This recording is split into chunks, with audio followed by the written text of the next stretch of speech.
I was on the night shift when the paramedics rushed in with a man in cardiac arrest. Everything moved fast, like it always does. Voices overlapping, people rushing, equipment being prepared. I was just about to get ready to head into surgery when something unexpected happened. A series of bright red messages suddenly flashed in front of my eyes. Don't do it. That man is your husband. I froze. For a moment, I thought I was imagining things. Maybe I was too tired. Maybe it was just stress, but the messages didn't stop. They kept appearing. He was in the woods with another woman. He was bitten by a venomous snake. My heart skipped a beat. That didn't make any sense. I had just spoken to Daniel less than 20 minutes ago. He told me he had just finished running at home and was about to go to bed. So how could he be in the woods? How could he be here? Another message appeared. He's planning to fake his death and run away with her. My fingers tightened slightly. He's going to blame everything on you.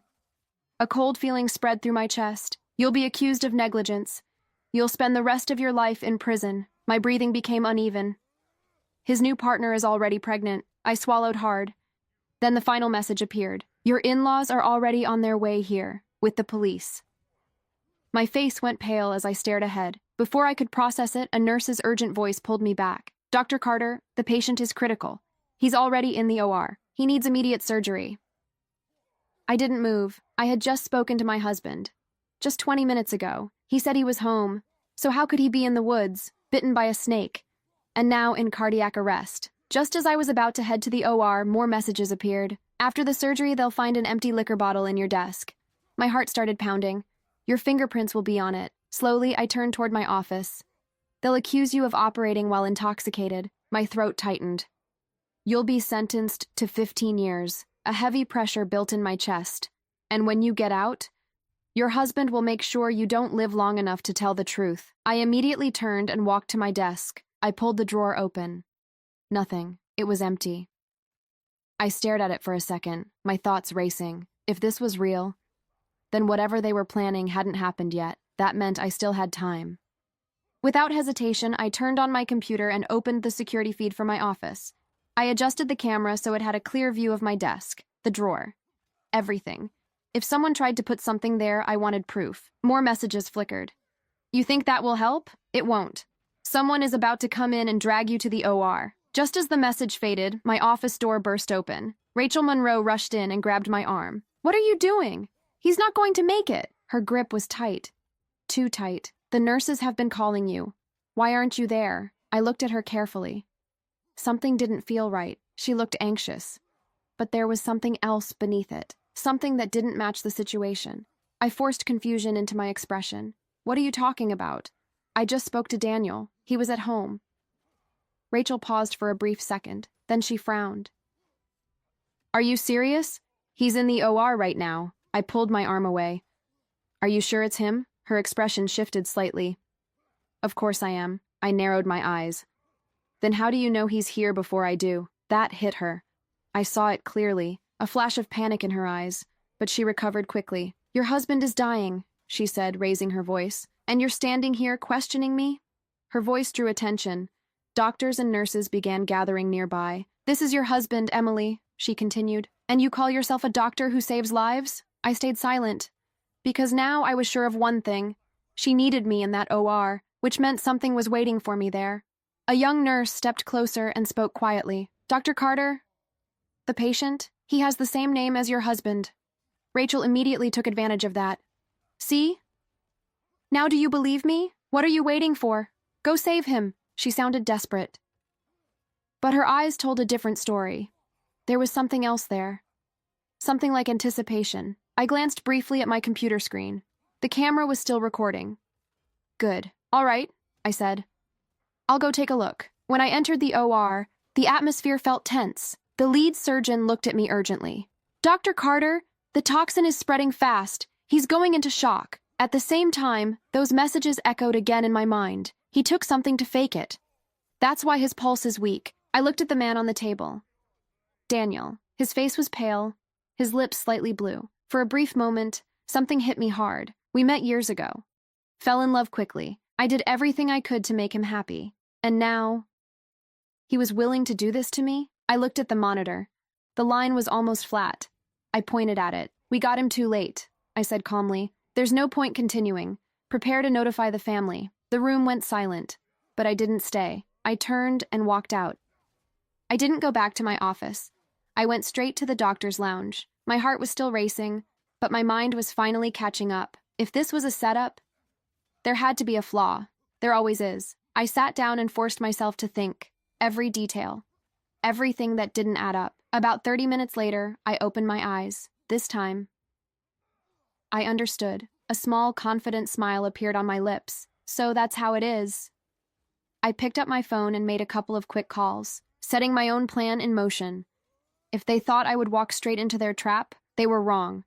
I didn't go back to my office. Instead, I headed straight to the doctor's lounge. My heart was still pounding, but my thoughts were starting to settle. If this was a setup, then somewhere in all of it, there had to be a mistake. There always is. I sat down and forced myself to go over everything. The messages, Daniel, Rachel's reaction, the timing. None of it felt random. 30 minutes passed. Then something clicked. My eyes opened slowly. And this time, I wasn't confused anymore. A quiet smile formed on my lips. So, that's it. I grabbed my phone and made 2 quick calls, setting everything into motion. If they wanted to trap me, then I would make sure they walked right into it first. About 10 minutes later, I walked into the main staff lounge. A couple of surgeries had just ended, so the room was busy. Doctors sitting around, nurses coming and going, people waiting for food or just trying to rest. Perfect. Rachel wouldn't try anything too obvious here. I chose a corner seat and waited. It didn't take long. Her voice echoed from the entrance. "Where is Dr. Carter?" Heads turned immediately. She walked in fast, followed by a group of people. Too many people. This wasn't concern. This was a scene. "You let your personal feelings get in the way and watched your own husband die," she said loudly. "Someone like you doesn't deserve to be a doctor." The room fell into an uncomfortable silence. I raised an eyebrow slightly. So this was her move, a public accusation. I let out a short breath, almost like a quiet laugh. "I never issued a death certificate," I said calmly. That made her pause for half a second. But she recovered quickly. The people behind her didn't. They moved forward suddenly, too aggressive, too fast. Their focus wasn't on arguing. It was on me, more specifically, my hands. I reacted immediately.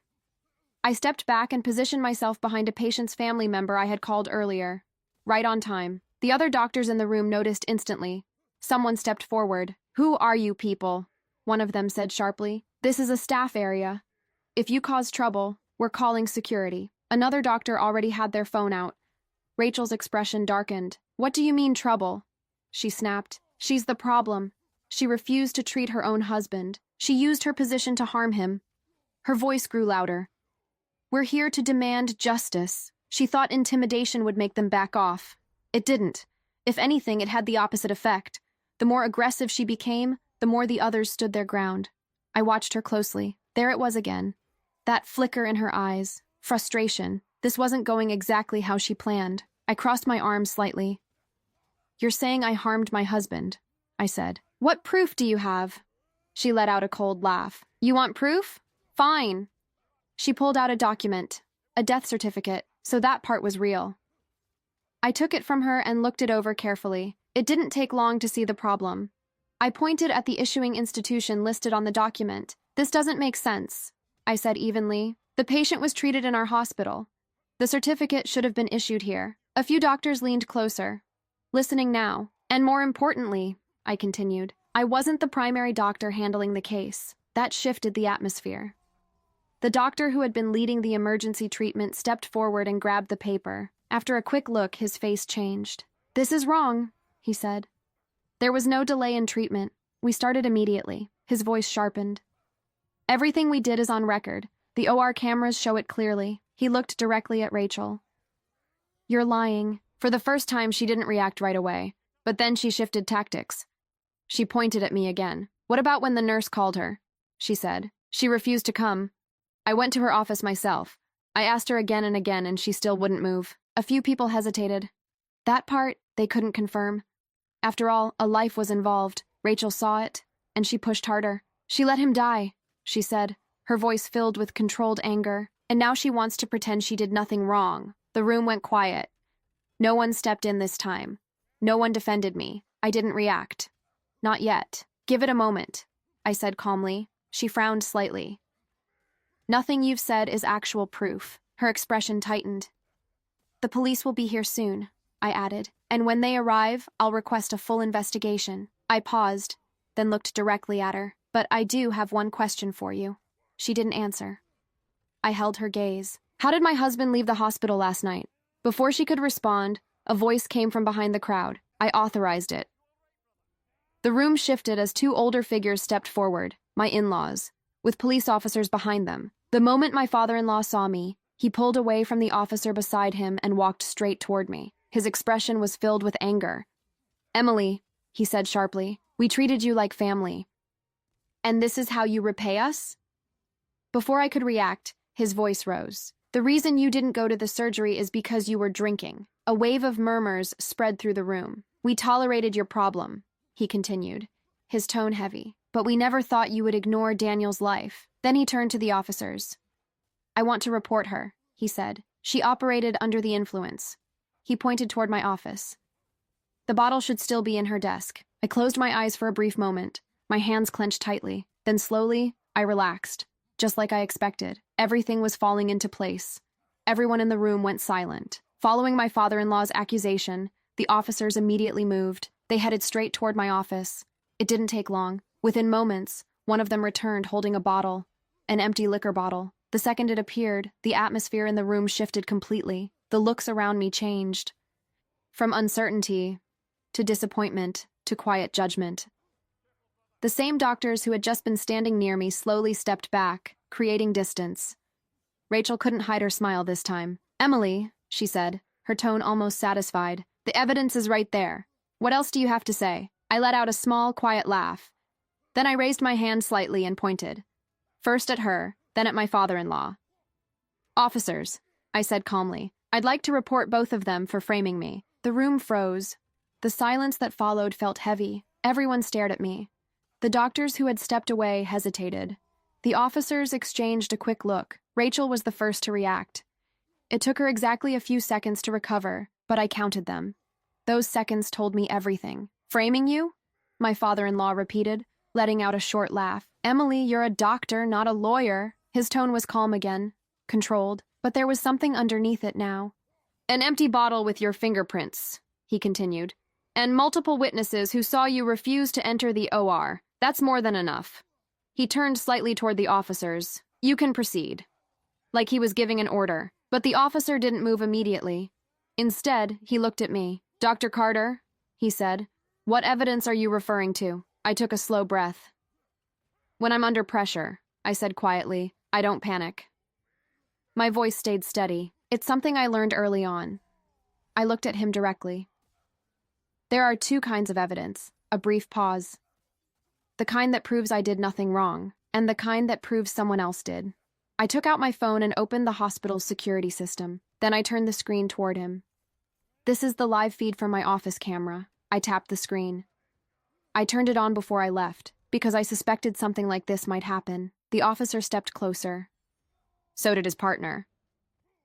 "If you check the recording from last night until now," I continued, "you'll see that my desk drawer stayed empty the entire time." I let that sink in.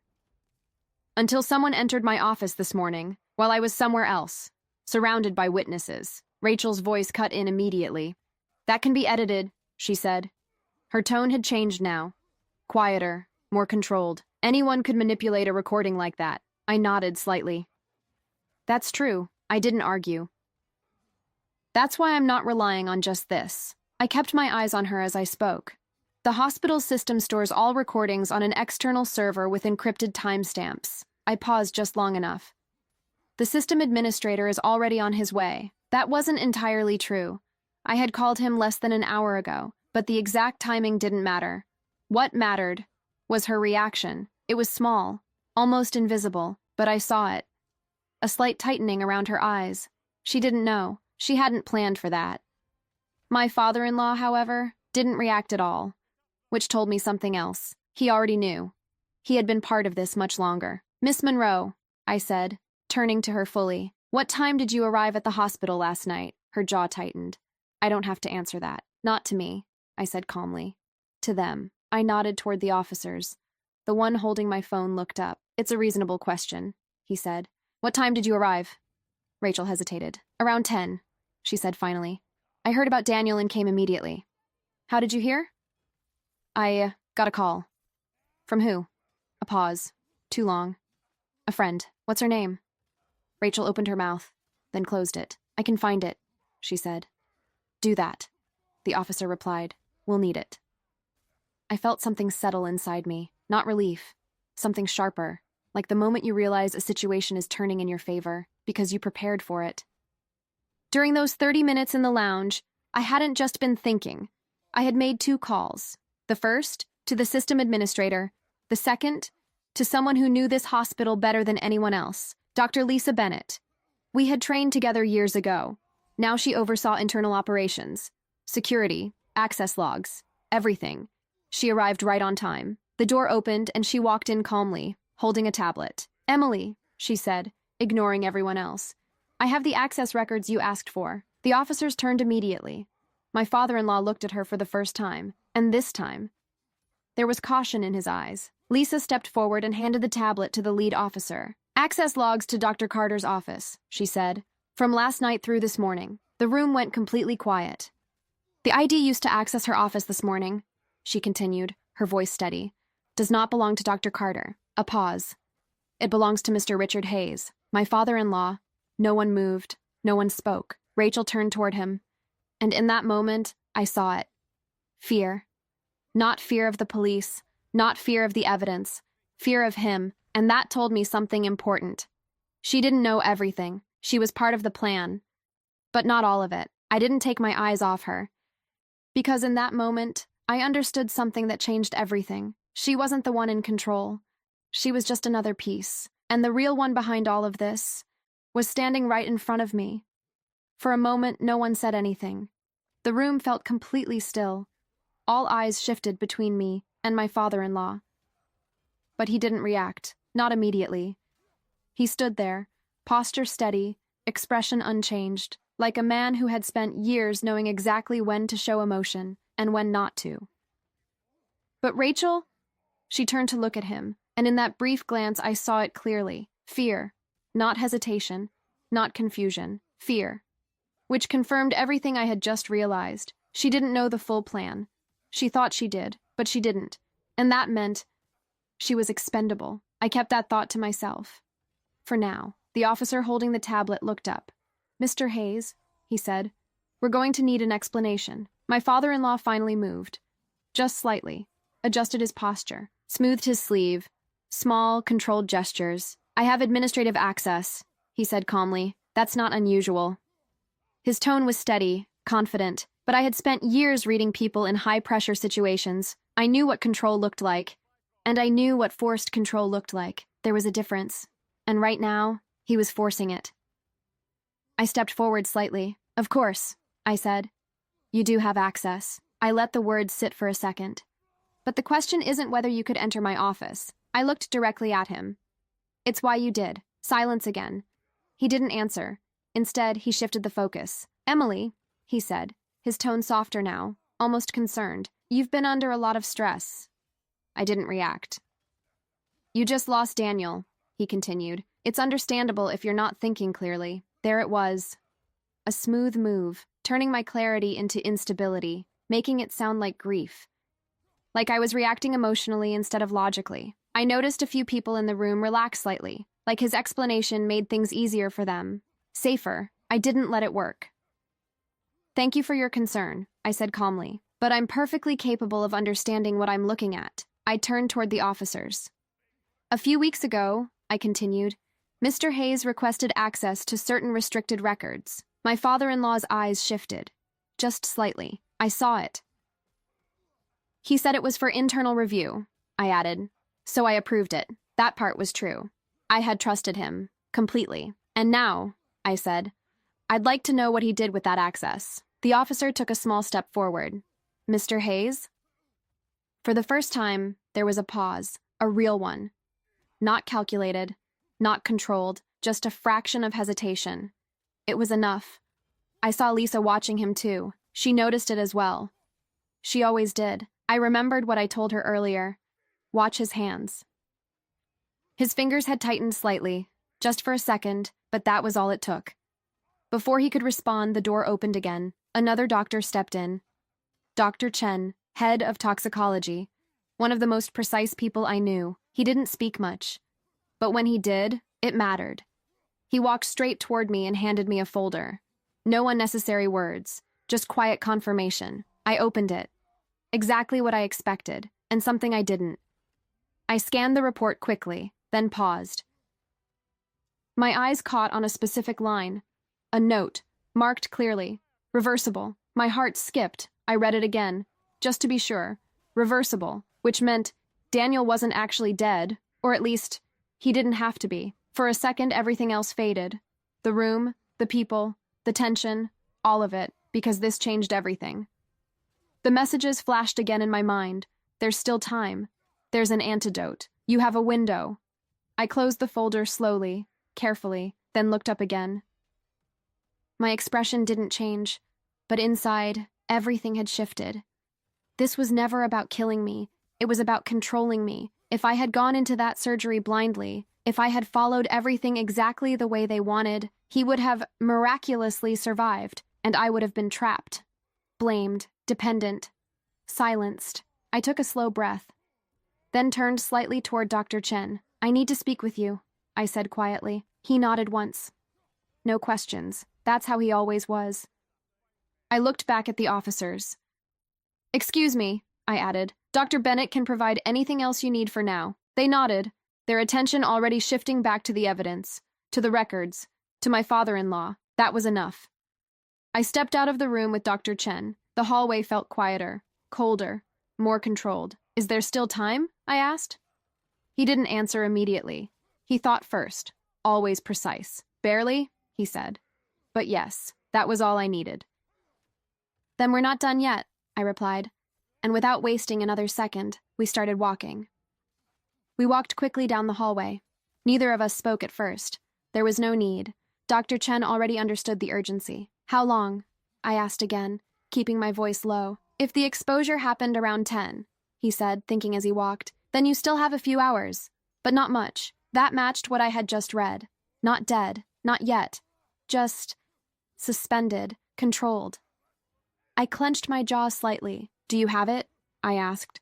He glanced at me, then reached into his coat. He didn't answer with words. He didn't need to. That was enough. We changed direction without slowing down, toward the lower level, toward the place no one questions, the morgue. The hospital had already processed him as a pending death, which meant fewer interruptions, fewer eyes, exactly what I needed. The hallway down there was quiet, too quiet, the kind of silence that feels heavier than normal. We entered without turning on the main lights. Only a small overhead lamp flicked on, casting a dim circle over the room. Daniel was there, lying still, pale, unmoving. For a brief second, something inside me tightened. Not grief, not exactly. Something more complicated. I stepped closer, watched carefully. Heart rate? I asked. Extremely low, Dr. Chen replied, already connecting a portable monitor, but still there. A faint line appeared, barely moving, but present, which meant one thing. Everything I suspected was real. This wasn't a random bite, I said quietly. No, he agreed, too controlled. I nodded slightly. Of course it was. Nothing about this had been random. Ready? He asked. I didn't answer immediately. Instead, I looked at Daniel's face, at the man I thought I knew, at the man who had planned all of this, the late calls, the lies, the calm voice earlier that night, like nothing was wrong, like none of this existed. I felt something twist in my chest. 4 years. 4 years of trust. And this is what it led to. Dr. Chen's voice broke through my thoughts. You need to decide now. He was right. There wasn't time to hesitate. If Daniel died, everything would collapse. But so would the truth. He was the only one who knew the full plan from the inside, the only one who could confirm everything, if he lived. Then I controlled what happened next, and control meant everything. I took a slow breath, then nodded. Yes, I said, we're doing this. He handed me the syringe, already prepared, precise, measured. I didn't hesitate this time. I inserted it into the IV line, pushed the antidote in slowly, then stepped back. We waited. The room was silent again. Except this time, It felt different, not empty. Tense. 30 seconds passed. Nothing. Then, a slight movement. His fingers twitched, barely noticeable. Then again, stronger. Dr. Chen checked the monitor. Response is starting, he said. Another few seconds. Daniel's chest rose deeper this time. Not just reflex. Real breathing. His eyelids shifted slightly. Then opened, slowly. Unfocused at first, then searching. Confused. Alive. Dr. Chen immediately began documenting everything. Time, response, dosage, every detail. Clean, accurate, undeniable. I didn't speak. I just watched him. Watched the moment he realized he was back. Give him a few minutes, Dr. Chen said quietly. He'll be disoriented. I nodded. I already knew. I stepped back slightly. Gave him space. But didn't leave. Not yet. Because now, this wasn't just about surviving. This was about control. And I wasn't letting that slip. After a minute, his eyes focused. On me. Recognition hit slowly. Then confusion. Then something else. Something deeper. Emily, he said, his voice weak. I'm here, I replied. I kept my tone calm, neutral, controlled. What happened? He asked. I didn't answer directly. Not yet. Instead, I sat down beside him. Folded my hands, looked at him steadily. You're alive, I said. That's what matters right now. He swallowed, still trying to understand. I leaned slightly closer. There's something you need to understand, I added quietly. His eyes stayed on mine. The only reason you're alive, I paused, just long enough, is because I decided you should be. That landed. I saw it in his expression. Something shifted. Not just confusion anymore, something closer to fear. Good. He needed to feel that. Everything that happens next, I continued, depends on me. Silence. He didn't argue, didn't react, just watched me. And slowly, he nodded. That was enough. I stood up. Dr. Chen finished recording the final details. We should move him soon, he said. I know, I replied, but first. There was one more thing. I took out my phone and made a call. Lisa picked up immediately. How is it upstairs? I asked. Complicated, she said. Your father-in-law tried to push the officers to close things quickly. I almost smiled. That was a mistake on his part. They didn't like that, she added. Now they're digging deeper. Good, I said. And Rachel? I asked. There was a brief pause. That's interesting, Lisa replied. She's been trying to speak privately with one of the officers. Of course she had. I already knew why. She's starting to panic, Lisa added. I nodded slightly. Right on schedule. Keep her there, I said. Just a little longer. Understood. I ended the call, then looked back at Daniel one last time. Everything was in place now. The evidence, the timeline, the cracks in their story, and now, him, alive, which changed everything. I turned and walked toward the door. Dr. Chen followed. As we stepped back into the hallway, I felt it clearly. The shift. Before I was reacting. Now, I was in control. When I stepped back into the main floor, everything felt different. Not calmer, just clearer. The noise of the hospital was still there. People moving, voices echoing, everything continuing like nothing had happened. But I wasn't the same person who had walked out earlier. Now I knew exactly what I was dealing with. The officers were still in the hallway. Rachel stood a few steps away from them, trying to keep her composure. My father-in-law remained where I had left him, still standing, still controlled, but not untouched. Something had shifted. I could see it. Lisa noticed me first. Her eyes met mine, and in that brief moment, she understood. No words needed.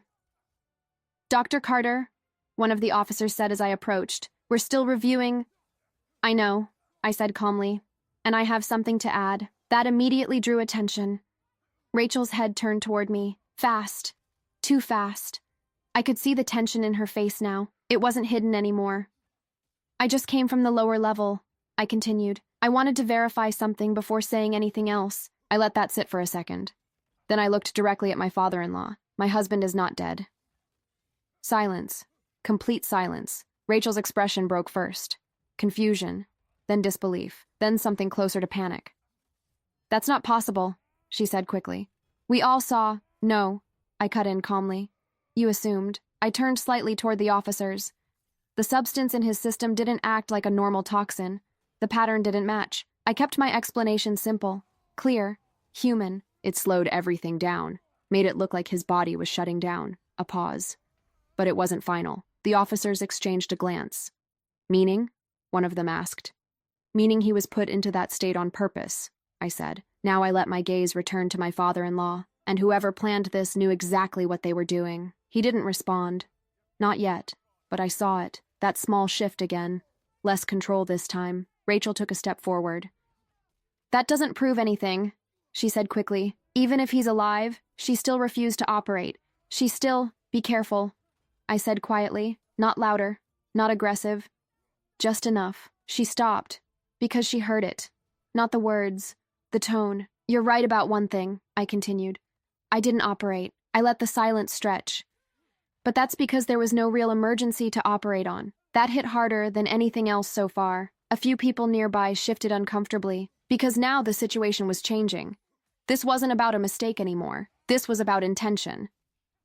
The officer holding the tablet spoke again. We're going to need full medical confirmation of what you're saying. You'll have it, I replied. The doctor who analyzed the case is documenting everything now. That part was already in motion. Everything was. Rachel looked between me and my father-in-law, and for the first time, she didn't speak, because now she was starting to understand. Not just that things were going wrong, but that she didn't know everything. I stepped a little closer. Not too much, just enough to keep control of the moment. You were very confident earlier, I said quietly to her. You came in with a story already prepared. She didn't answer. You knew about the accusation, I continued. The delay, the blame.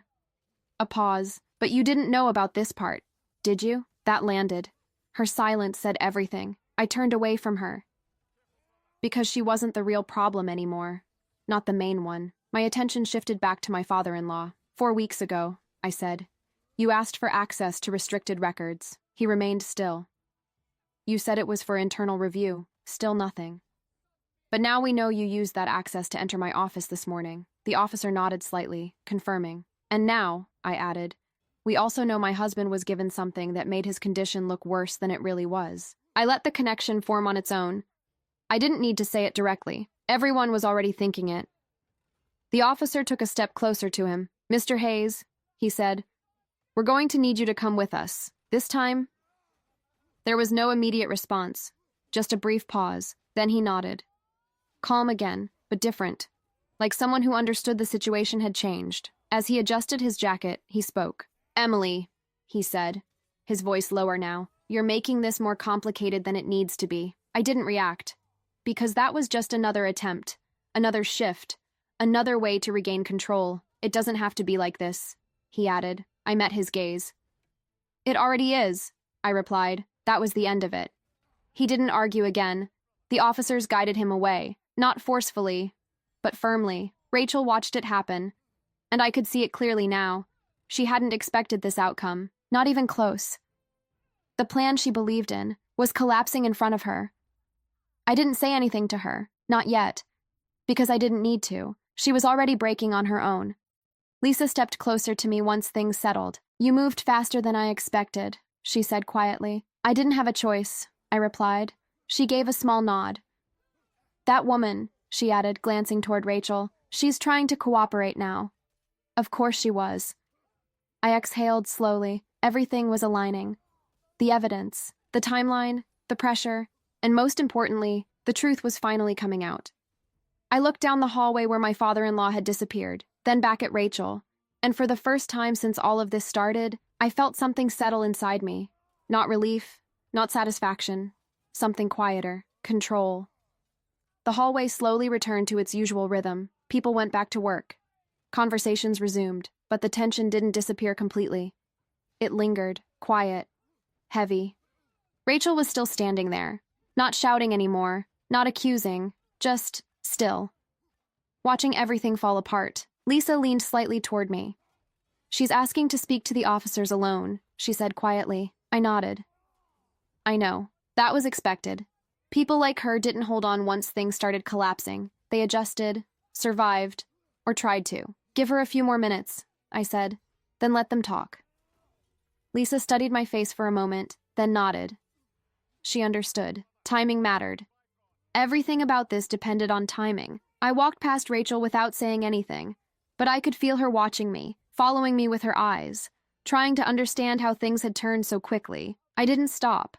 Not until I reached the observation window near the intermediate care unit. Daniel had already been transferred. Everything was moving exactly as it should. Clean. Controlled. Inside, he was lying in bed, hooked up to monitors. Stable. Alive. A doctor stood nearby, checking his vitals. I stayed where I was. Didn't go in, not yet. A few minutes passed before Lisa joined me again. "They're talking now," she said. "How long?" I asked. "Not sure, but she's saying a lot." Of course she was. "She's trying to shift everything," Lisa added, blaming him, saying she didn't know the full plan. I almost smiled. That confirmed it, exactly what I had seen earlier. "She didn't," I said quietly. Lisa looked at me. "You're sure?" "Yes." I kept my eyes on the room in front of me. She knew enough to act, I continued, but not enough to understand what would happen to her. Lisa crossed her arms slightly. "Then she was used, yes." A short pause, and now she knows it. We stood there in silence for a moment, watching, thinking, processing. "Are you going to talk to him?" Lisa asked after a while. I knew who she meant. Daniel. I didn't answer right away. Because the truth was, I had already said everything that mattered. Still, there was one last thing to settle. "Yes," I said finally. I pushed the door open and stepped inside. The room was quiet. Daniel turned his head slightly when he heard me. His eyes focused on me immediately. Still weak, still recovering, but aware. The doctor inside gave me a brief nod and stepped out, closing the door behind him, leaving us alone. For a moment, neither of us spoke. I walked over slowly, stopped beside the bed. He watched me the entire time, like he was trying to read something in my face. "Your lawyer came," I said. His expression shifted slightly. "I figured," he replied quietly. "He asked for time," I added. "Medical reasons." Daniel nodded. "That makes sense." Silence again. Then he looked at me more carefully. "Why did you come back?" he asked. His voice was low, not defensive, not aggressive, just uncertain.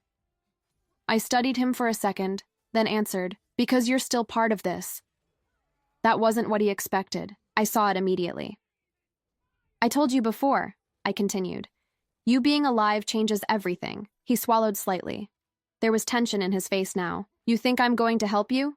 he asked. "I think you don't have a choice," I said calmly. That landed. I didn't need to push harder. He already understood. "The situation outside," I added, "isn't going the way you planned." His jaw tightened. So he did know, at least part of it. "Your father has been taken in for questioning," I said. That got a reaction. Small, but real, and Rachel is talking. This time, he went completely still. Because now he understood the position he was in. Not in control, not protected, exposed. I leaned slightly closer. "Everything is already moving," I said quietly. "Records, access logs, medical reports." I paused. "There's no version of this where you walk away clean." He didn't respond, didn't argue, because there was nothing to argue. "Cooperate," I said. "That's your best option." A long silence followed. Then he exhaled slowly. "I didn't think it would go this far," he admitted. I didn't react. "I thought," he hesitated, "I thought it would just work." That was the first honest thing he had said, and it told me everything I needed to know. "You thought you could control everything," I said. He didn't deny it. "I wasn't supposed to wake up like this," he added quietly. "No," I replied. "You weren't." Another silence. Then he looked at me again, more carefully this time. "Are you going to testify?" he asked. "Yes," I said. No hesitation, no doubt. He nodded slowly, like he expected that answer. "Then I'll talk," he said. That was it. That was the moment. The shift. I straightened up. "Good," I replied. I didn't stay longer. There was nothing else to say. As I walked out, I felt it again. That same quiet feeling, everything aligning, everything settling into place. Lisa was waiting outside. "Well?" she asked. "He'll cooperate," I said. She nodded once. "Then it's over." I looked down the hallway, at the officers, at Rachel, at everything that had happened in just a few hours. No, I said calmly. It's just finishing. Things moved quickly after that. Not loudly, not dramatically, just efficiently. Like everything had already been decided, and now it was just a matter of following the steps. Rachel was taken aside officially. No more quiet conversations. No more trying to control the narrative. Now it was statements. Questions. Details. She didn't resist, didn't argue. She talked. A lot. Lisa stayed close enough to hear parts of it. Not everything, but enough. She's giving them timelines, Lisa told me quietly. Calls, messages, meetings. I nodded. That was exactly what I expected. And? I asked. Lisa hesitated slightly. She said Daniel promised her things, she added. Said once everything was done, he would leave you and start over with her. I didn't react. Not on the outside. Inside. It barely registered. That part didn't matter anymore. Did she mention the plan? I asked. Yes, Lisa replied. But not all of it. Of course not. She knew about the accusation, Lisa continued. The setup with the surgery, the blame, a pause. But she didn't know about the substance. That confirmed everything. She thought he was actually dying, Lisa added. I let out a slow breath, so even in that, she had been kept in the dark, used, controlled, just like I suspected. And my father-in-law? I asked. Lisa glanced down the hallway. They're questioning him separately. How is he handling it? A small pause. Still calm, she said, but not like before. I understood what that meant. He wasn't in control anymore, and he knew it. I looked through the glass again. Daniel was still inside, stable, alive. Everything was holding. For now. Lisa shifted slightly beside me. They're going to bring in more people, she said. Internal review, administration. I nodded. That was expected too. This isn't going away quietly, she added. It was never going to, I replied. We stood there for a moment longer.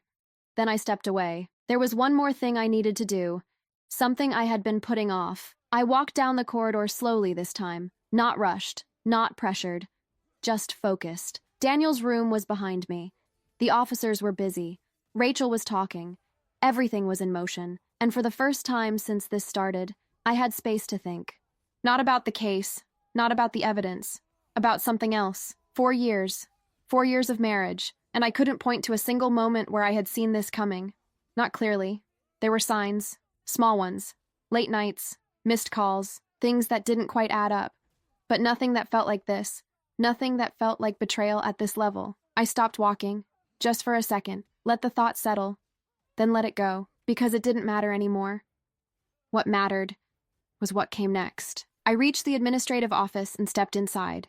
The head nurse looked up. Dr. Carter, she said. Do you need something? Yes, I replied. My voice was steady. I need to file a formal report. She nodded immediately. Of course. She pulled out the necessary forms, set them in front of me. I sat down, picked up the pen, and started writing. Every detail. Everything that had happened. From the moment the paramedics arrived, to the messages, to the OR, to the evidence. Clear, direct. No emotion, just facts. That's what mattered now. When I finished, I handed it back. The head nurse reviewed it briefly, then looked at me. This will start an official investigation, she said. I know, I replied. She hesitated slightly. Are you sure you want to proceed? I held her gaze. Yes. There was no doubt, no hesitation. She nodded. All right. I'll submit it immediately. I stood up. As I turned to leave, she spoke again. Dr. Carter, for what it's worth, I paused. You handled this well. I didn't answer. Not because I disagreed, but because it didn't feel important. Not anymore. I stepped back into the hallway. The hospital felt the same as always. Busy, neutral, unchanged, but everything was different. Because now, everything was exposed. Lisa approached me again. They're moving him, she said. Daniel? She nodded. To a monitored unit, under supervision. Of course, that was the next step. And Rachel? I asked. She signed a preliminary statement. I exhaled slowly. Good. That meant things were progressing faster than expected. Lisa studied me for a moment. You're very calm, she said. I thought about that, then answered honestly. I'm just done reacting. She nodded slightly. She understood, because that's what this was now. Not chaos, not confusion, just process, just consequences. I looked down the hallway one more time, at the officers, at the movement, at everything unfolding, and I realized something simple. They had planned everything carefully, every step, every detail, every outcome, except one thing. They didn't plan for me to stop playing along. The rest of the afternoon unfolded with a strange kind of order. No shouting, no chaos, just people doing what needed to be done, officers moving in and out, staff being questioned, reports being filed. Everything felt controlled, measured. Like the situation had shifted from something emotional into something procedural. Lisa stayed close, but not too close, always nearby, always aware. They've requested full access logs for the past 2 days, she told me quietly. I nodded. Good, that would only make things clearer. And the pharmacy records, she added, that mattered. A lot, because whatever had been used on Daniel didn't come from nowhere. I glanced down the hallway again. They'll find it, I said. Lisa crossed her arms slightly. They already started looking. Of course they had. This wasn't something that could stay hidden for long. Not anymore. A few minutes later, one of the officers approached me again. Dr. Carter, he said, we're going to need your statement recorded officially. I nodded. I'm ready. He led me into a quieter room. Simple. Neutral. Just a table and 2 chairs. Nothing else. I sat down. He turned on a small recorder. Whenever you're ready, he said. I took a breath, then started from the beginning. The night shift, the paramedics, the messages, everything. I kept it simple, clear, no unnecessary details, just what mattered. He didn't interrupt much, only when he needed clarification. When I finished, he leaned back slightly. These messages you saw, he said. You're saying they appeared suddenly? Yes. And you don't know how? No. That part was still unexplained, but right now it didn't matter, because everything else was real, verifiable, documented. He nodded slowly. All right, he said. We'll include it as part of your statement. He turned off the recorder. You can go, he added. I stood up and stepped back into the hallway. Lisa was waiting. They've confirmed something, she said immediately. What? She glanced around briefly before speaking. The substance used on Daniel, part of it came from hospital inventory. That didn't surprise me. But not all of it, she added. I looked at her. Meaning? It was mixed with something else, she said, something not officially logged. I exhaled slowly. So it was even more controlled than we thought. Who had access? I asked. Lisa didn't hesitate. Very few people. I didn't need her to list them. We both already knew. I leaned back slightly against the wall. Everything was connecting now. The access logs, the office entry, the substance, the timing, all of it pointed in the same direction. Lisa watched me for a second. You already knew, didn't you? I gave a small nod. Enough of it. She didn't ask more. She didn't need to. That's why I trusted her. A nurse passed by and stopped briefly. Dr. Carter, she said. They've moved him. He's stable. I nodded. Thank you. Stable. That word mattered, because it meant time. And time meant options. Lisa tilted her head slightly. Are you going to see him again? I thought about it, then shook my head. Not right now. There was nothing else to say. Not yet. What needed to happen next didn't depend on me talking to him. It depended on everything else closing in. We stood there for a moment in silence. Then Lisa spoke again. Your father-in-law's lawyer just arrived. I almost smiled. Of course he had. Right on time. They're trying to limit what he says, she added. That won't stop anything, I replied. Too much had already been uncovered. Too many pieces were in place. You can slow things down, but you can't stop them once they reach a certain point. Lisa nodded. He's asking to speak with you. That made me pause, just for a second. Why? I asked. She shrugged slightly. He didn't say. I considered it, carefully, then shook my head. Not now. If he wanted control back, he wasn't getting it from me. Lisa didn't argue.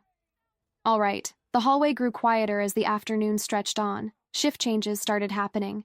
New staff arriving, others leaving. But the core of everything remained. Unfinished. I checked the time. Hours had passed since the beginning of all this, but it felt like something else entirely. Longer. heavier, more focused. Lisa followed my gaze. "You should get some rest after this," she said. I shook my head. Not yet. There was still too much moving, too many pieces still settling. I couldn't step away yet. Not until everything locked into place, because I knew something important. This wasn't over, not completely. Plans like this don't fall apart all at once.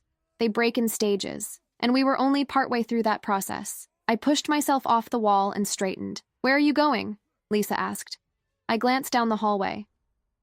"Just making sure there are no loose ends." She studied me for a second, then gave a small nod. "I'll stay here," she said.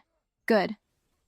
I started walking, not rushed, not tense, just steady, because now I wasn't reacting anymore. I wasn't guessing.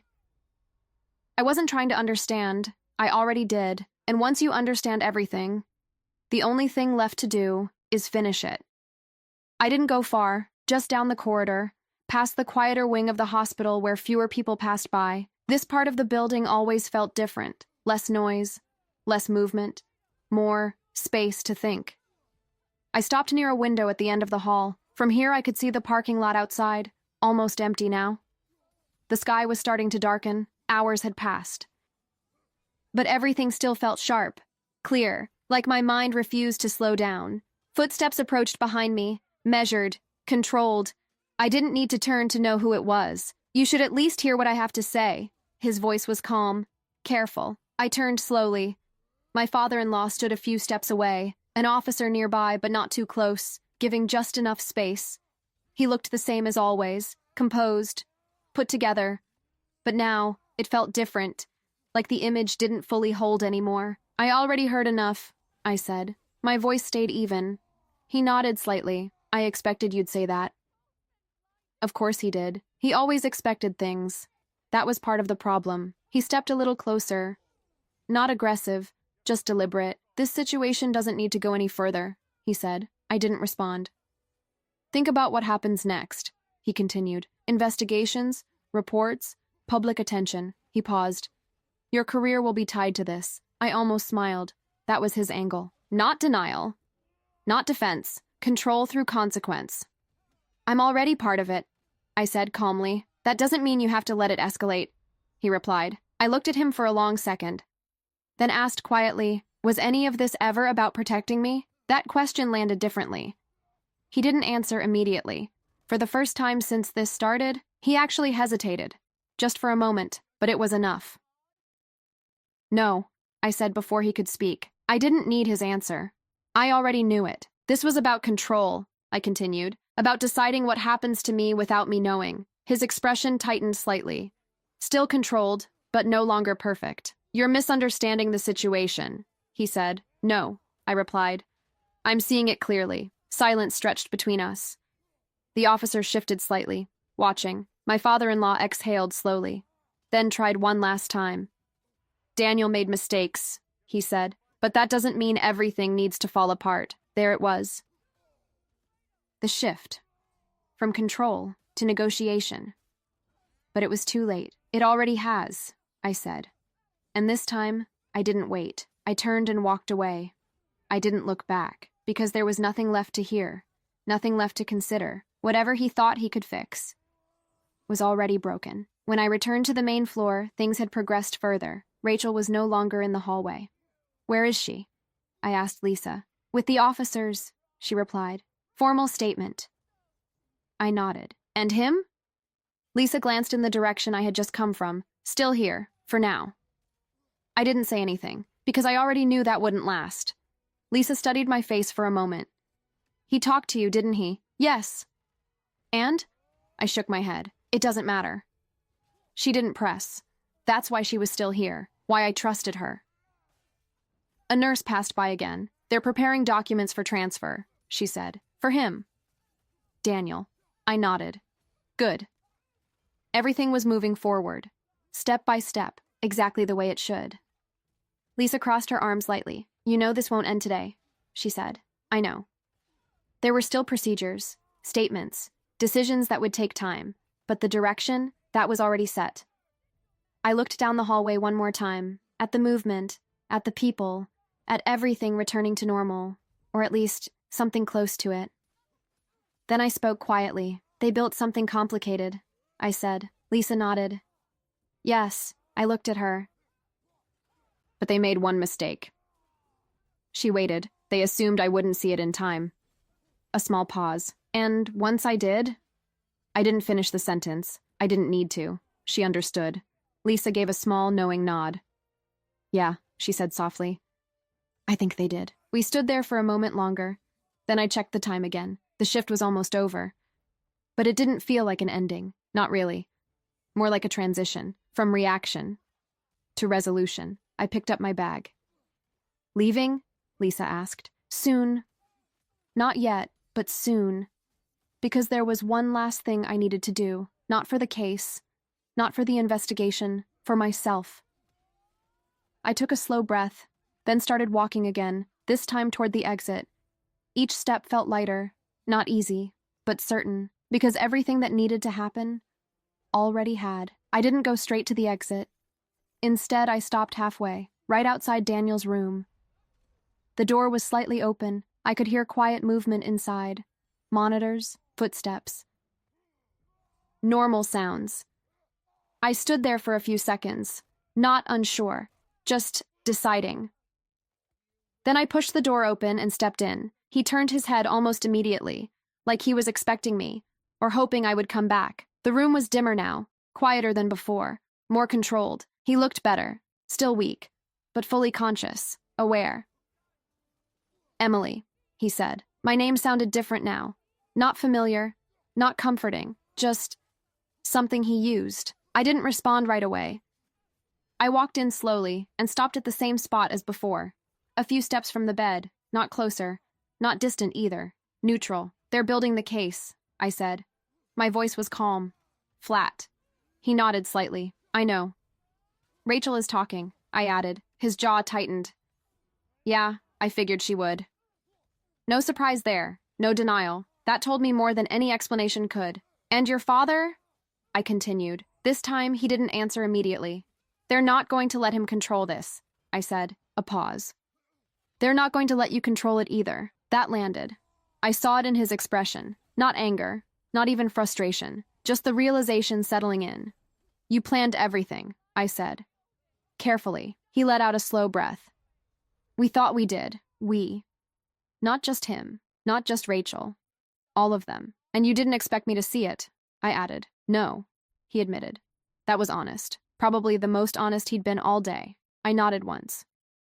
Of course you didn't. Silence filled the room again. But it wasn't uncomfortable. It was final. There wasn't much left to say. Still, he looked at me again. More carefully this time. There's something I don't understand, he said. I waited. Why didn't you just walk away? He asked. When you saw it? When you realized what was happening? A small pause. You could have left everything behind. I almost smiled. Not because it was funny, because it showed how little he understood. I didn't need to run, I said. My voice stayed steady. I just needed to stop playing the role you planned for me. He didn't respond, because there was nothing to say to that. I continued. You expected me to react, to panic, to follow the situation you created. A brief pause. But once I stopped doing that, I let the sentence hang. He nodded slowly. Everything fell apart. Yes, I said. Exactly that. Everything fell apart, because control only works when the other person follows the script. I stepped back slightly. That was enough. There was no reason to stay longer. Your lawyer is right, I added. Cooperate. He looked at me. Will it make a difference? He asked. I held his gaze. Yes, I said, then a short pause. But not the kind you're hoping for. That was the truth. I turned and walked toward the door. Emily, he called. I stopped, but I didn't turn around. I did care about you, he said. There was something in his voice. Something almost real. Maybe it was. Maybe it wasn't. At that point, it didn't matter anymore. I didn't respond. I just opened the door and walked out. The hallway felt quieter now, like everything had settled into place. Lisa was still there, waiting. How did it go? She asked. Exactly how it needed to, I replied. She studied my face, then nodded. Then it's really over. I looked down the hallway, at the empty spaces, at the normal movement returning. at everything continuing. Yes, I said quietly. It is. I finally made my way to the exit. This time, I didn't stop. The doors opened automatically. Cool air hit my face the moment I stepped outside. The sky was darker now, almost night. The parking lot was nearly empty. I stood there for a second, just breathing, not thinking, not analyzing, just existing. For the first time since this started, there was nothing urgent left. Nothing chasing me, nothing waiting to happen next.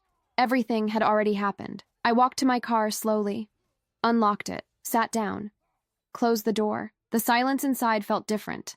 Not heavy, not tense, just quiet. I placed my hands on the steering wheel, and for a moment, I let everything settle. Then I started the engine and drove away. The next few days passed in a way that felt structured. Everything moved forward, not fast, but steady. Reports were filed, statements were reviewed, more people were questioned, and little by little, everything became clearer. Rachel gave a full account. Not immediately, but eventually. She confirmed the plan, the setup, the intention to shift blame onto me. She admitted what she knew, and more importantly, what she didn't, which mattered just as much, because it proved something I had already figured out. She wasn't the one in control. She never was. My father-in-law held his position longer, careful with his words, measured. But pressure has a way of breaking even the most controlled people, especially when everything around them starts closing in. The access logs, the records, the inconsistencies, all of it pointed back to him, step by step. There was no single moment where everything collapsed, just a gradual loss of ground, until there was nowhere left to stand. Daniel cooperated, just like he said he would, not out of loyalty, not out of regret, but because he understood the situation. He explained his role, the planning, the timing, what he was supposed to do, what he believed would happen, and how it all depended on one thing: me. Reacting exactly the way they expected, following the path they built, making the decisions they needed me to make. That was the core of everything. And once that failed, the rest didn't hold. The hospital conducted its own review, formal, detailed. They went through everything: my actions, my decisions, my timing, every step I took that night, and in the end, there was nothing to hold against me. No misconduct, no negligence, no violation, just a situation I refused to walk into blindly. Lisa told me the result in person. "They cleared you?" she said simply. I nodded. "I expected that." She gave a small smile. "I know. The legal process would take longer. Of course it would. Things like this always do. But the direction was already set. There was no version of this where the truth stayed hidden.